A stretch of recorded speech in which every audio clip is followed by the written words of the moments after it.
Ainz gown in Equestria written by Zakin, visiting the neighbors. It was a beautiful morning in Ponyville, and for the Princess of Friendship it was a great morning. All the preparations for the festival were ready, and she still had time to correct any details that might arise before starting the mobilization of everything, so she no longer had the pressure of planning on her shoulders. However, the real reason why she managed to rest was that Filthy Rich had finally stopped his whinings, complaints and accusations against Momon Shade and his company Yggdrasil. When she came downstairs for breakfast, after washing up and getting ready for the day, she was greeted by Spike. Good morning, Twilight. I see that this time you did manage to rest. Today you seem upbeat. The Illicorn took a seat at the table, while her assistant/brother/son served for both of them. Well, that's because tonight I no longer had the pressure to check the preparations to make sure everything was in order, and the constant complaints from Filthy Rich has finally stopped. Rich was complaining, why, Hug, you wouldn't believe it, he's been bringing me complaints and requests, at least twice a week, since Yggdrasil opened. Wow, really? But if Momon is a good guy, and Nibelle is beautiful ahem, well not as much as Rarity, but she is cute, said the little dragon blushing. Fortunately for him, the Illicorn was so focused on the food that she missed that slip, which consisted of margarita sandwiches, alfalfa milkshake, and a fresh salad accompanied by an omelette stuffed with mushrooms for the Illicorn, pancakes topped with sapphire chunks and whipped cream, a banana smoothie, and a fresh salad with ruby topping for the little dragon. The food is delicious. You have surpassed yourself, Spike. Sorry I was distracted. What were you saying? I said, continue with the story. The young dragon rushed to cover his previous slip, completely ahem, and thank you. I was worried because of how tired you looked these last days. How considerate, thank you very much. Well, as I was saying, the first thing he brought was a complaint, claiming that Momon took away a piece of land that he had already set aside. I lost all day at the mayor's office reviewing documents, to finally find that there were, not even, a single document or record that told he had given at least a penny as payment for that land. A few days later he accused the mayor of giving favoritism for his appearance. I lost a full whole day checking that all the transactions between the mayor's office and Yggdrasil were in order, which gave zero suspicious or incriminating results. Munch, slurp, glup, asterisk. After all they are having breakfast lol. Then for almost 15 days in a row he was speaking badly and insinuating that there were shady things in Momon's finances, until he made a full accusation, claiming that he was cheating his clients with the credit he offered them. I spent all nights, for a whole week, checking all their credit contracts to date, and the only thing I found was that the system that he created is not only user-friendly, it is also completely solid. Financially speaking, I am sincerely impressed. Munch, slurp, glup, asterisk. The following week, he made accusations of illegal practices and slash or fake prices, and again I found nothing in either case. After that, his accusations got crazier and crazier. Munch, slurp, glup, asterisk. That same weekend, he accused him of having his workers threatened with their contracts. It took me 5 days, reviewing each and every one of his contracts, and you know what I found? Nothing. Spike answered uncertainly.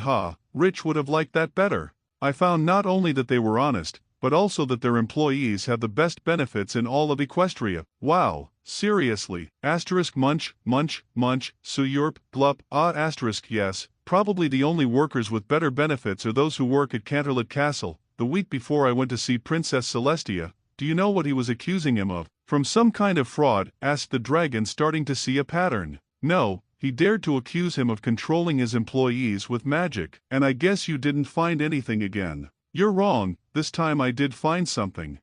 Spike was stunned to hear this statement. While doing interviews and reviews with a large number of their employees, I found some discomfort as Filthy Rich had been trying to convince and slash or bribe them to reveal administrative issues, so the last 3 days that I was in Canterlot, I was trying to not think about Rich's accusations. Munch, slurp, glup, asterisk. When I came back, went straight to deliver the princess summons to Momon Shade's shop. While getting out, I ran into Rich again, and what he said at that moment was the last straw. Flashback, see you later, come back soon. As the Princess of Friendship came out of the store, Nibelle's almost monotonous voice said goodbye to her, as she walked towards her castle, while being flanked by her Solar Guard escort, was walking a little downcast. She hoped to have the opportunity to see Momon, thing that she didn't tell Spike, had barely gone a couple of streets when she ran into Filthy. Princess Twilight, I'm glad I found you. Hugh, not again. Good afternoon, Filthy Rich. I have learned something that I thought should be reported to you personally as soon as possible. With what is going to come out now, what is it about? I have reason to believe that the owners of the new store are changelings or some kind of rich. Stop it. But I have said, enough. I am already tired of hearing your unfounded accusations, which have only made me lose a lot of time. If it weren't for the advice that Momon Shade gave to my friends, on the train trips in which they crossed paths, I would not even be close to finishing the preparations for the Friendship Festival, and there is barely a month left. I had enough of your envy against the new merchants, and your whines because their products are of the same quality or better than yours, or because they have a better head for business than you. Princess, it offends me that you Lieutenant Comet Dust. At your orders, Princess. Notify your guard, and Lieutenant Solarflare, if one more unfavorable comment or innuendo is heard from Filthy Rich's mouth, relating to Yggdrasil or its owners or any of its employees, he will be immediately arrested, under the charges of libel, attempted bribery, and attempted corporate espionage, and will be sent to court before Princess Celestia. Hearing this, the owner of Barnyard Rich Opportunities widened his eyes and his ears folded close to his skull. That's right, I'm well aware of what you've been trying to do, Rich. That's all, Lieutenant. Make sure you inform all your men and send a notification to Canterlot before the day is out. As ordered, Princess. With this the princess turned and withdrew, leaving behind a Filthy Rich in total shock. End of flashback. Wow, did you truly do it?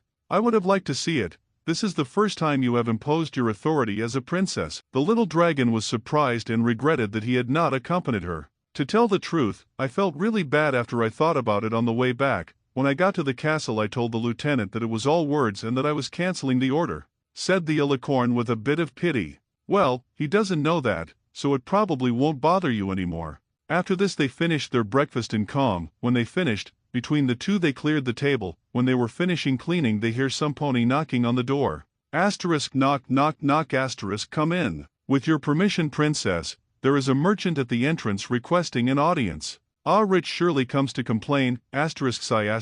Well, it doesn't matter, I have finally rested enough. I think at this moment I can handle the situation better than yesterday. Okay, bring him into the hall on the right, I'll be with him in a moment. The guard saluted and went out to carry out his orders. Sigh. Well, let's finish cleaning first. As soon as she was free, the Princess of Friendship went to meet her visitor. When saw her coming, the guard at the entrance, a unicorn, gave a salute and using his magic opened the door. She nodded to thank him, and entered the room, but who received her was the last one she expected to find. Ah, Princess Twilight, good morning. POMF standing next to the hall table was Momon Shade. She was speechless and static for a moment, blushing slightly. I apologize, but is it a bad time for my visit? If so, I will leave immediately. This question brought her out of a trance. She controlled her wings and rushed to answer. Oh, no, it's nothing like that. It's just that I thought it was a different pony, that's all. Hee. She took a seat and indicated to Momon to take a seat as well to start talking. When they just got seated, the little dragon entered with tea and cookies.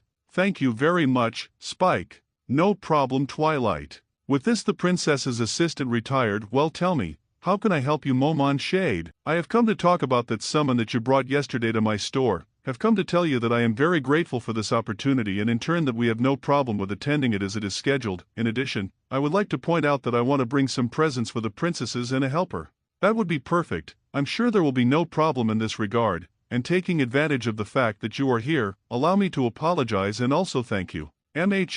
Why is that? First, I apologize for the inconvenience that Filthy Rich caused you with his unfounded accusations. Yesterday I put him a stop. If he speaks badly of you again, that will have serious consequences for him. That is no problem. It is normal for those who do not achieve what they want to look at those who succeed with jealousy. Wow, what a centered way of looking at things. Realizing that she said it instead of thinking about it, she hastened to continue. Also, I wanted to thank you for the help you give to my friends on the train trips they crossed paths with you. Your advice saved them a lot of time. If it weren't for them, we wouldn't have finished with all the preparations for the Friendship Festival. To tell the truth, I had planned to stop by your shop in the afternoon to bring it up, but since you took the time to come here personally, I didn't see a reason not do it at this moment. Oh right, now that you talk about your friend, the polychromatic mane Pegasus, is she okay? I remember that she crashed very hard last week.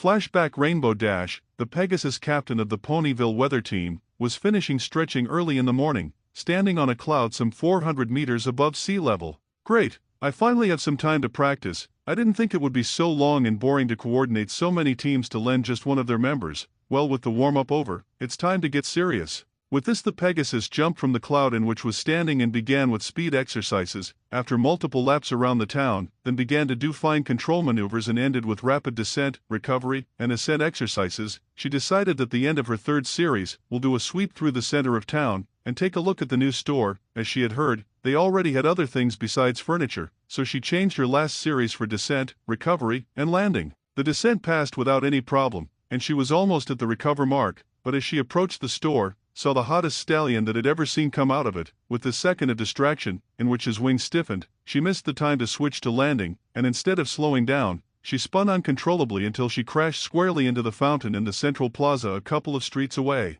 The impact broke the upper part of the statue and it fell on the Pegasus. Momon and other residents rushed to help her. He removed the statue and took her out of the fountain. Seeing her injuries, the owner of the new store decided to put her in a more comfortable position. Being in his hooves, Dash regained consciousness for an instant, in which she just blushed quite a bit, said a line and fainted again. Ugh, blush not cool. Fainting end of flashback. Oh, yeah, she's feeling better. She'll probably be discharged next week. In addition, now she is the envy of all the Ponyville Mares. After all, she is the only one who has been in that position with you, and above all, wet. The paramedics found many traces of blood, and all were far from the fountain. Sigh, I'm envious, I missed it. After all, it's not the first time she's hurt like this. She's always doing dangerous stunts, hee. But this is the first time that got hurt for this reason, hee. Is this the first time she had crashed into a fountain? Not at all, but it's the first time she's crashed for having a wing boner. POMF. Seeing Momon's neutral face, Twilight realized what she had just said, and turned red as a tomato as her wings rose. A wing boner.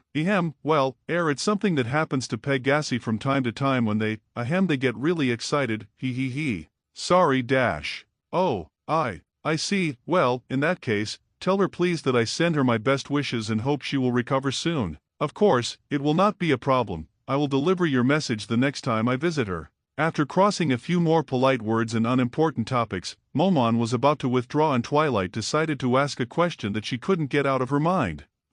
If it's not a bother, I'd like to ask you a question that has been hanging around me since the Dash incident. Can I? But of course, Princess, ask, and if it is within my knowledge I will answer you with pleasure. Since this is a memory of Twilight, she doesn't know what Ainz is thinking, but at this moment he's in the direction of shit. What are you going to ask me? Was it a mistake to have helped her? Did she know something? Have I spoiled Demiurge's plans? Is my vacation over? Well, you see, I heard from several ponies who saw you help my friend, that you alone removed the fountain, and it's not light at all. It usually takes at least 2 unicorns to lift it with magic, but they all say you lifted it with your hooves. At this point, the princess was practically a beacon of so much embarrassment. How are you so strong? Inside in relief, not that he showed it, of course. Oh, that, as I mentioned when we met, I am not very good with magic, but that has nothing to do with how much I have but rather with how much I have learned. I am sure that having reviewed my papers you will be aware that I lived in Minus for a long time, didn't you? That's right. My strength developed since I didn't use my magic. I did everything to Hahoof. So living in a society where physical strength is something to be recognized, I cultivated mine to this point. I understand, yes, that makes sense. I'm sorry I took so much time. It was a pleasure to have received you.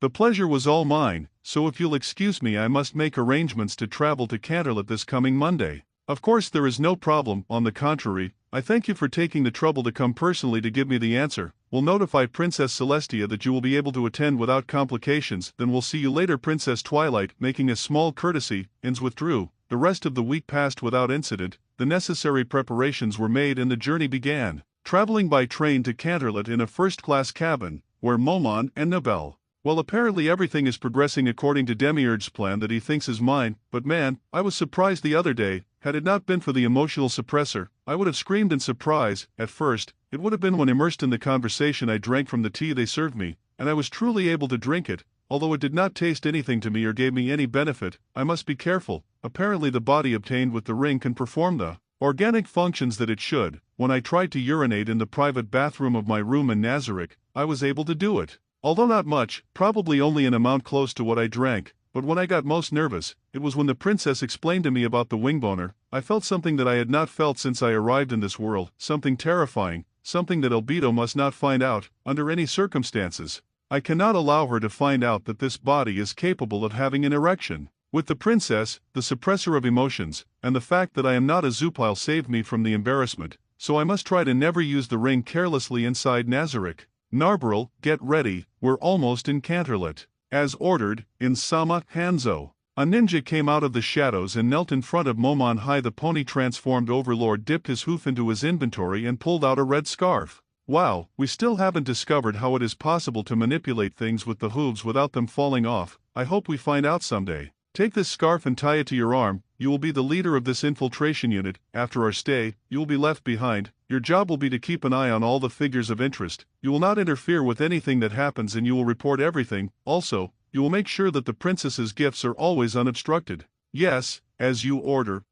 It's just me, or does he look very happy for some reason? When they reached Canterlot, a carriage was waiting for them to take them to the castle. Behind them a cargo cart transported the gifts. The entire journey was covered without problems or delays. Upon reaching the castle they were escorted to the throne room. Wow, this place is very well done. The doors are quite big, the sky is high. Although it is true that it does not hold a candle to Nazarick, it is still very beautiful. In front of him, at the back of the room were the diarchy of Equestria on their respective thrones. These were located on a staircase of about 8 steps and there were small fountains on the sides of the platform. When arriving in front of the thrones, Momon and Nibel were at the head, while Pandora, who had taken the form of Swift Ride, an employee of the Yggdrasil Company, was a little further behind along with an escort of Pegasus and unicorns who brought them. The three of them bowed deeply, and after receiving permission to get up, Momon spoke up. "You can get up," said the monarch of the Sun Princesses, diarchy from all over Equestria. "I am deeply grateful that we were granted the honor of being personally invited to your court.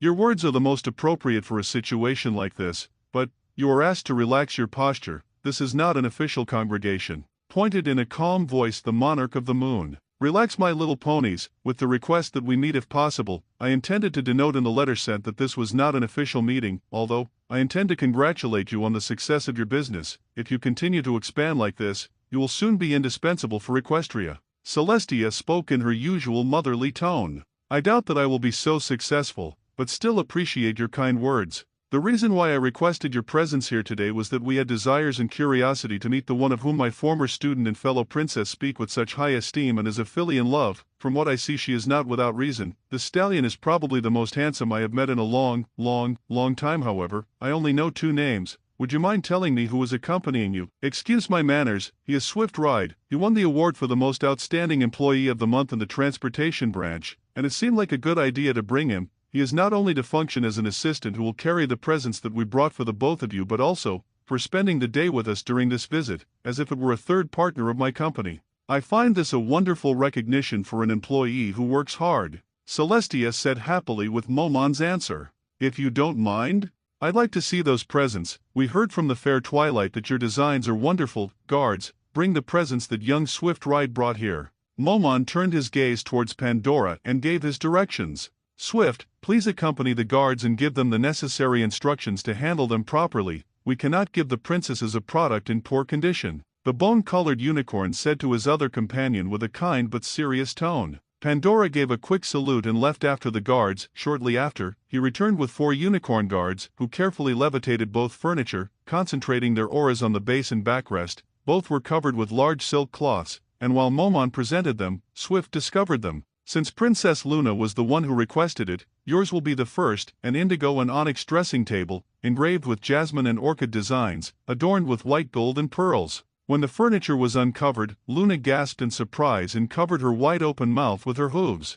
"For Princess Celestia, a dressing table in pure white with pearl-gray accents, engraved with carnations and tulips, adorned with gold and amethysts." When the furniture was discovered, like her sister, she inhaled and covered her mouth. Because the engravings were both defined and delicate, the ornaments were of good taste and with an excellent design. I can certainly say that this is only the second time that Twilight falls short in her words to describe something. I think saying wonderful would not do justice to their design. I'm afraid that even saying artwork would probably not be enough, just there are no suitable words. She turned to see her sister and they both nodded. "We wholeheartedly accept the presents from those who give us. Now, what do you think if we go to the dining room to continue with the talk?" Momon looked at his companions. None of them had any objection. "There is no objection from us, after your highnesses." Before leaving, Luna made sure the dressers were moved to a suitable location. "Guards, call the servants, place both of our presents in our respective chambers. Be sure to pass the young Swift Ride's instructions." 2 of the guards who had brought the furniture to the throne room,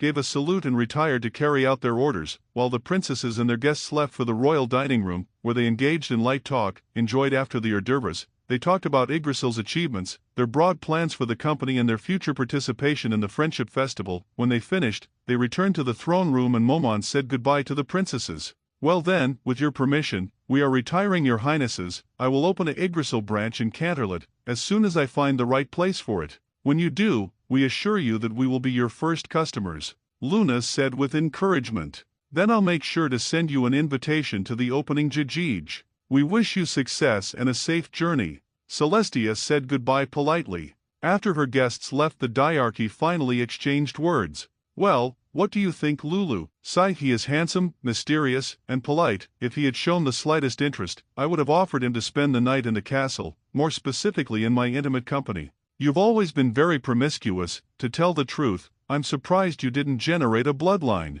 the Sun Monarch said with a playful tone. That's because the fun was always worth more than the commitment, Luna answered with a tone equal to that of her sister and showing the tongue to the latter. If not for the fact that I already started a bloodline, I certainly wouldn't mind starting it with him. Back in their hotel room, Momon and Nabel were about to go out to search for possible locations for the new location when Ainz received a message. Pirup MHM, what is it, albedo? Something interesting? Ooh, I see. If it is definitely something that I have to deal with personally, prepare everything for a meeting tonight. Hearing the words of his master, when he finished speaking, Nibril asked, do you wish to retreat to Nazarick, in Sama? No, there is still time. When we finish the evaluation I will take care of receiving our guest. Everfree Forest Depths, Southwest Side, morning. A voice with a slight reverberation sounded annoyed. Its owner had not only had a bad night, but she had also had a bad week, a bad month. In short, she had not had a good day since her moment of greatest misfortune, and she did not pass a day without remembering it, hating and cursing those who caused all her problems,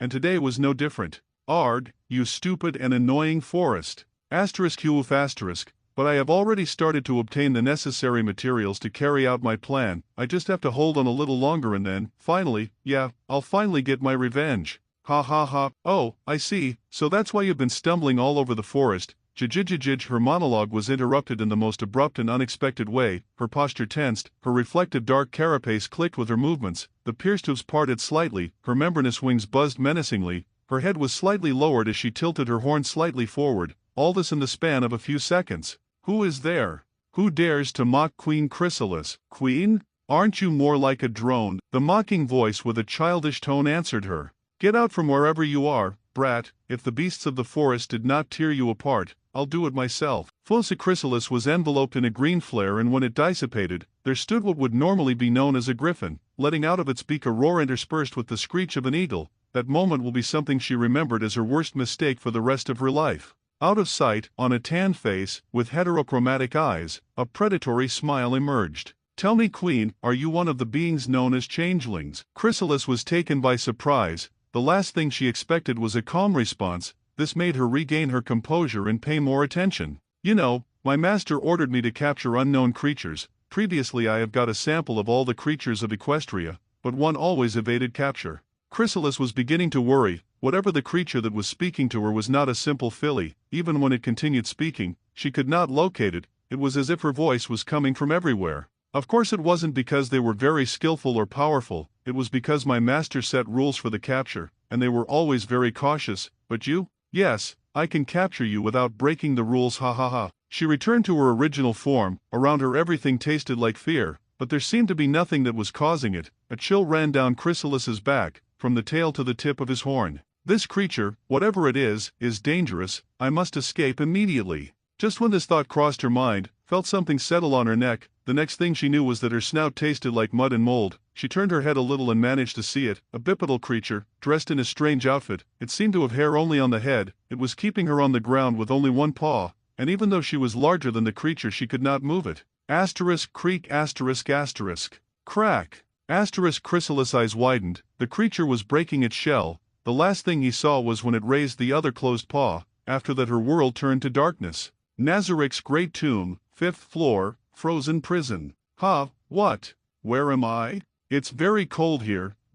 Is that ice? Did they bring me to the frozen north? That's not possible. That's almost 3 days away by train from downtown Equestria. I would have woken up several times. She passed her hoof around her neck, she found nothing, she breathed in relief, but the next instant tensed again. Asterisk.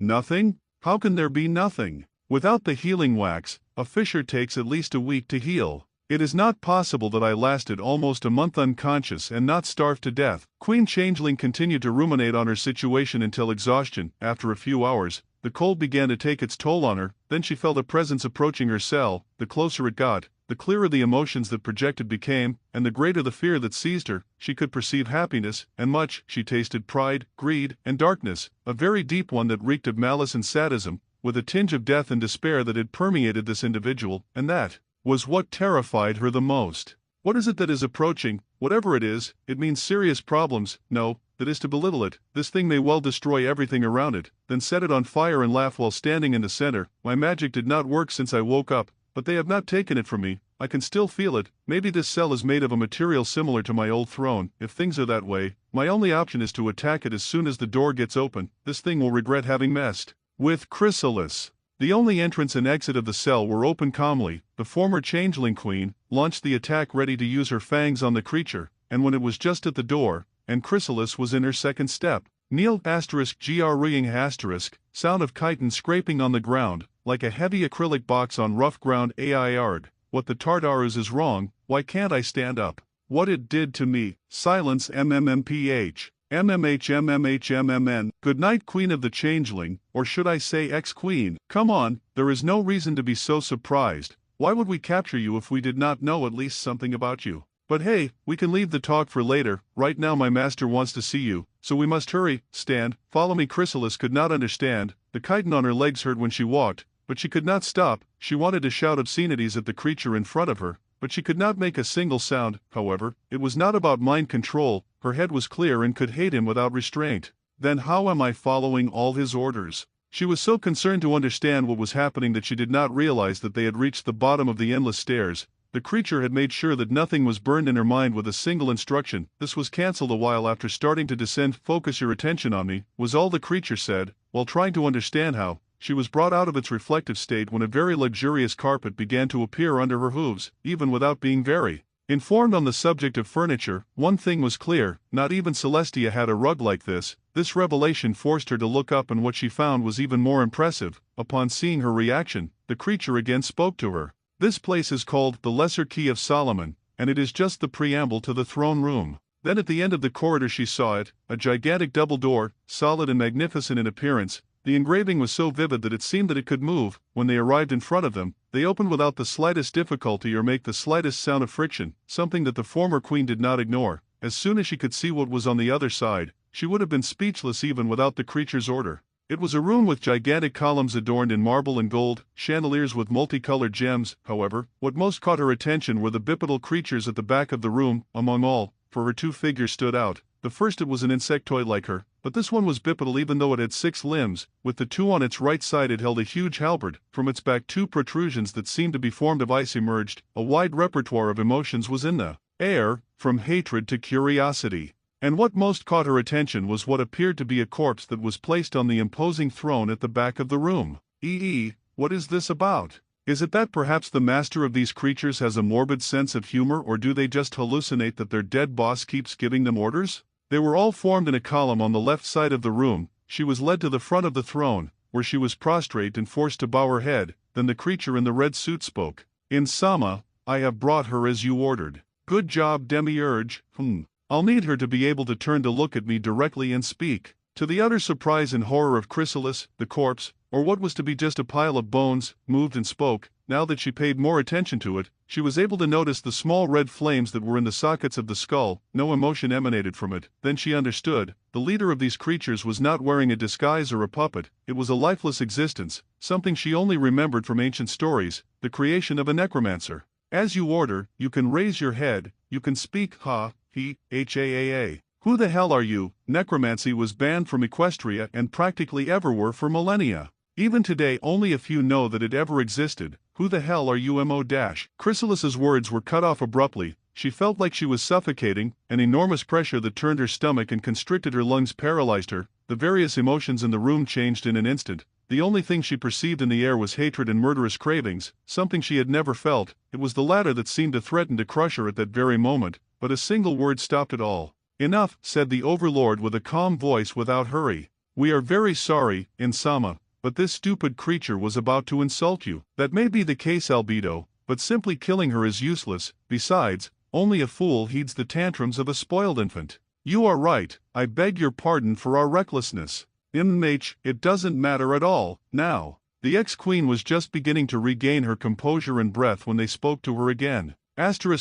Pant, those creatures were going to kill me pant just for trying to insult their leader, and just with their presence, I have to be Queen Chrysalis. My name is Ooal. I am not just a necromancer, I am what is known as an undead of the highest bloodline. I am an overlord. Overlord? I've never heard of anything like this. Wait, undead. Does that mean you're truly a lifeless being? That's right, longevity is a concept that does not apply to me. Now, we could continue chatting all night, but I prefer to go straight to the point. We have managed to understand all the races around us, except one. The changelings. To tell the truth, we already know a lot about you, where you are located, what is your social structure and how many there are approximate. However, they have managed with some success to prevent us from getting a sample to study it, or so it was until today. But having you here today, we can identify a quite marked difference compared to the rest of your race, which leaves us with two questions of interest. The first is, why, and what I is the second question. *GLUP**, what part of you will allow us to understand and assimilate your transformation magic? The blood in the queen's entire body seemed to freeze at the same time. She could almost have sworn that even her heart stopped. In the next instant her blood was boiling and her heart was beating at 1,000 a minute, but not with rage, which she felt was an absolute terror. Part. They are going to kill me. They are going to kill me. They are going to kill me. NNGH no, please no. She wanted to flee with all her might, but her body did not obey her. Nothing from the neck down responded, which perhaps was not so bad. Otherwise, she would have been soiled by the terror that felt by the causality with which her death was mentioned. Silence *MMMPF, NNNGH*, thank you, Demiurge. There's no need to give them Insama. Former Queen Chrysalis, being an undead, I have all the time that exists. He changed to a serious and threatening tone, but that does not mean that my patience is infinite. Now listen carefully, and answer only when asked to do it. Do you understand? I knew it would end this way. Demiurge is quite cruel to anyone other than Nazarick. Well, I must continue. I do not wish to ruin his participation in my master plan. I hope the aura of despair has not been too much exaggerated. Meanwhile, in the head of the changeling queen. What the heck was that? It was as if his presence was devouring everything around him for a moment. Nod, clearly. Excellent, you will see what awaits you will depend entirely on your choices, so these are your options. You will swear allegiance to me and you will comply with any order you receive, as well as the intention behind said order to perfection, or you can take the second option. With this you will not have to follow any order, you will simply exist. So my options are a slave or a prisoner. You don't give me many options, don't you think? As you may have already noticed, my subordinates are not exactly the compassionate type, so I can assure you that your stay in our care will be really long. Furthermore, our healing magic is very good, so I can assure you that you will accompany us. As long as your natural life lasts, the first gives you relative freedom of movement, the second leaves you in the hands of my guardians. Now tell me, what is your choice? Demiurge. Yes, you can speak. Does that mean my options are prisoner or slave then? Chrysalis asked with some displeasure and fear. It's Ainz Ooal for you, you filthy creeping bug. Growled angrily the overseer of the guardians. You are being offered an unimaginably generous opportunity. I will not allow you to disrespect the supreme ruler of Nazarick. Enough Albedo, that's enough. The thirst for blood coming from what appeared to be some kind of female minotaur, with wings on her waist, almost caused Chrysalis to vomit and pass out. The only thing that prevented her from dirtying herself with fear, was the blockage that prevented her from commanding her body, and just like the previous time, it completely disappeared with the intervention of the skeleton. It was quite obvious that he had absolute control over his subordinates. Demiurge, didn't you tell me that it was an intelligent being? It doesn't seem to have enough capacity to reason my words. The overlord said nonchalantly when he saw that Chrysalis did not respond. I apologize Insama, certainly this creature does not even reach the edge of the shadow of your intellect, but I consider that the reason for its poor performance is due to being in the presence of a supreme being for the first time. Certainly the probability that this is the case is very high. Then I will be clearer. In the first option there is the possibility of rewards. I am generous with those who give results and complying with my will. in the second I will also get everything I want from you, whatever, if you want to cooperate or not, but everything you will know for the rest of your natural life will be an inscrutable pain. I think that with this you should be able to understand it. Now what is your decision? Slavery or infinite torture? Well, at least that's easier to decide. The ex-queen thought sarcastically. At that moment the former queen of the changelings voluntarily did what she had never done before anyone, tilted her head until she almost brushed the carpet with her snout for the second time, and with tears of bitter defeat in her eyes, she spoke. I, Sniff X, Queen of the Changelings, Chrysalis Cor Nigram Sniff, solemnly swear Sniff to serve my lord and master in Ooal Sama, be it in war or peace. I swear to bring benefits to your home of power. I swear that I will never betray or harm my lord and master in Ooal Sama. I swear Sniff to serve in my lord's ranks until the end of my days. Our master is not limited by such trivial things as life and death. You must expand your oath. The supervisor of the guardians indicated with a cold voice. She did not understand it, but she obeyed anyway. And Sniff, I swear, serve my master, even in Sniff death. The overlord rose from the throne, spoke with a firm and powerful voice. I accept your oath of service, and swear under the name of Ooal Gown, to ensure the continuity of your natural life, and to mete out punishment or reward as is fair. Walking down the steps of the throne, he stood in front of the prostrate changeling, leaned down, and placed his skeletal hand where his neck and torso met, activating the undead touch that allowed him to infuse negative energy. And I swear to bring the worst of suffering to those who abuse my generosity. Asterisk n asterisk asterisk nnnghh asterisk asterisk gaha he huof he huof asterisk. When he released her, she breathed in as if she had just come out of underwater. Demiurge, release her. As you order in Sama. Releasing control of the archdemon rushed to carry out the order while his master returned to his throne. Meanwhile, Chrysalis had no presence to recognize anything that was happening around her. She had just gone through the most terrifying sensation that had ever felt in her entire life. She felt her magic and her soul being taken from her body at the same time. The only thing that could bring her out of her stupor were the words of her new master. Stand up, Chrysalis. From this moment you are one of my subordinates. What you have just felt is a spell with which I have infused you, with which it will be possible for me to find you wherever you are, in case you get lost or are captured. Even if you die, I can find your corpse or what's left of it and revive you if your achievements warrant it. Do you have any questions? The ex-queen could not believe what she had just heard, and the expression on her face made it clear. Revive me, in Ooal Sama. Do you have the power to revive the dead? My name is too long to use constantly. I allow you to address me as Ainz, and indeed, for me, death is nothing more than another state of being. It can be easily remedied. This means that if I had chosen the second option, death would not have saved me from torture. Glup. Well then, Aura, Mare. Yes, in Sama. They answered in unison. Later you will help Chrysalis to settle on the 6th floor. She will be under your command for now. Understood. Albedo. Yes, in Sama. Make sure to inform all residents of the tomb of the new edition. It will be done as ordered. Now, Chrysalis. Fearing to cause the wrath of his new master, she decided to imitate those who had already spoken, bowed, and spoke. Why yes, in Sama. These will be your first orders. You will share all your knowledge, both tactical and general. Then you will participate in the necessary experiments to find out how your abilities can best serve Nazarick. As you order. Demiurge. Yes, you will be in charge of reviewing and documenting all her knowledge. You can use the anteroom of any of the empty rooms for it. If she has questions you can answer them, as long as it is not vital or secret information. Regarding the experiments, remember that she is now under the protection of my name. Tell Titus to help you so that you can maximize the results between the two of you. In terms of information, make sure you gather first what may be necessary for the next operations. Oh, I see, so that's what it's about. You're great in Sama. It will be done as you order. By God, Demiurge, give me a break. What did you read between the lines this time? I hope there are no more problems. Everything must be prepared for a perfect deployment. We have enough time to make any corrections if necessary. Albedo, how are the Storm King's movements going? Yes, according to the spies, they are landing what would be the last shipment of supplies right now. Our strike troops are positioned and ready to take control of their nation quickly and cleanly. Excellent. We will take action to secure all their communication routes. We will do the least possible structural damage. At noon we will take its capital. If I may inquire, we will take care of the regions tonight, won't we? Indeed, Albedo, but to make sure nothing goes wrong, we will attack the strategic locations closest to their capital. That should make them rally. Then we will take care of them. I'll make the necessary preparations. That buffoon won't know what hit him until his head rolls. Then, if Insama will allow me, there is only one topic left to discuss. Expose it, Demiurge. Yes, now that Insama will have his deserved kingdom, I think it would be appropriate. to think of an appropriate title for a supreme being. After all, a simple king would not be enough. I'm not against the idea. Let's listen to everyone's suggestions, and then we'll select the most suitable one. The overlord turned his gaze to the first to enter the throne room. Sebas, what is your opinion?